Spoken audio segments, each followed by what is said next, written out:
We're here reporting on the Operation Market Garden that just recently occurred, starting last month on September 17th and just ended on September 25th. We are here to give you a detailed report and summary on what exactly happened and why it turned out the way it did. In this battle, it was the Allies, England, America, Poland, Berlin, and Netherlands against Germany. In addition to the 41,628 troops who fought in this battle on the Allies side, our commanders were Field Marshal Bernard Montgomery, Lieutenant General Brian Horrocks, Major General Roy Urquhart, General James Gavin, Major General Maxwell Taylor, and General Stanislaw Soboski. There were 3 airborne divisions and 1 airborne brigade. On the other hand, in addition to the 100,000 troops on the Germany side, we had Field Marshal Gerd von Rundstedt, Field Marshal Model, and Colonel General Kurt Student. The Battle of Market Garden was an Allied attack that covered many fronts. Along with a land-led attack, the operation aimed to seize the bridges over the river of Maaswal Canal and Rhine in the Netherlands in order to outflank the heavy German defenses of the Siegfried Line and to ensure a swift advance towards Berlin. Market Garden was a risky plan of British Field Marshal Bernard Montgomery. It was executed by the English, American, and Polish airborne troops. There were 3 divisions in the ground. The operation consists of 2 parts. Operation Market is the largest airborne operation, unprecedented in the history of warfare. Unfortunately, it soon came to a tragic standstill. The reason why the Market Garden plan failed was because of the lack of ability for the soldiers in the 30 Corps to reach the bridge Arnhem before the German forces overwhelmed the British defense. In addition, the intelligence of the Allies failed to locate and detect the German tank presence, which caused further chaos and weakness. The operation was doomed to failure as soon as Lieutenant General Louis H. Brereton, commander of the 1st Allied Airborne Army, decided to carry out airlifts over 2 to 3 days, thus ensuring that any element of surprise was completely lost. Here's an interesting fact to break up our segment on this unforeseen circumstance.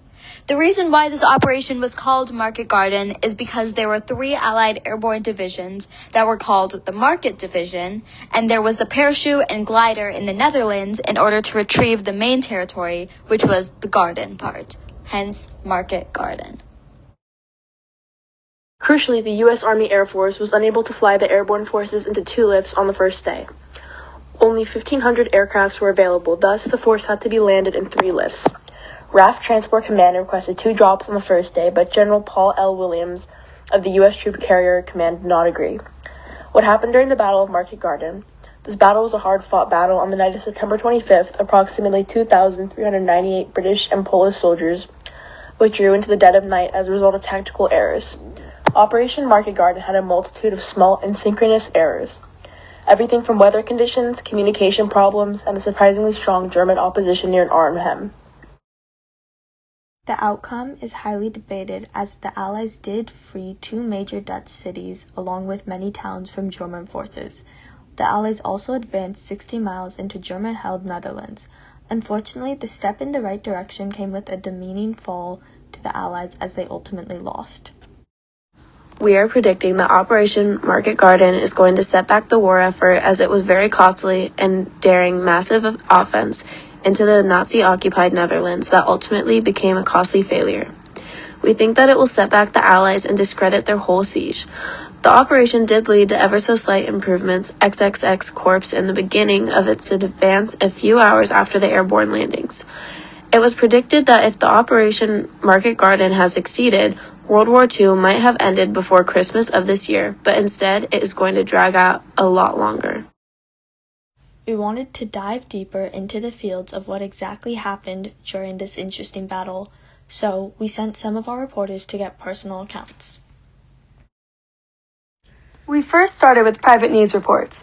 When they were awoken at 7:30 a.m. on September 17th, and the team found out that the operation was still on, they were actually excited, especially the younger soldiers, since it was some of their first ops.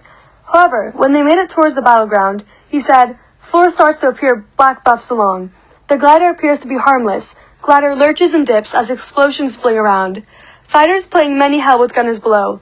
Watch one thunderbolt make a real mess of a ship in a canal.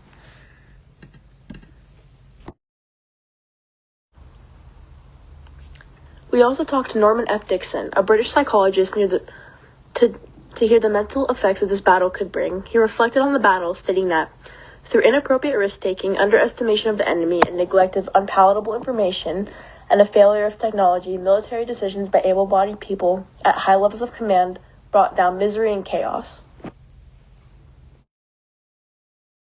Overall, this war took a toll on many, and despite its strategic planning and thousands of soldiers, we still are going to suffer the consequences of this battle. We hope for more peaceful outcomes in the future, and that's all for now. Thanks for tuning in. See you tomorrow night.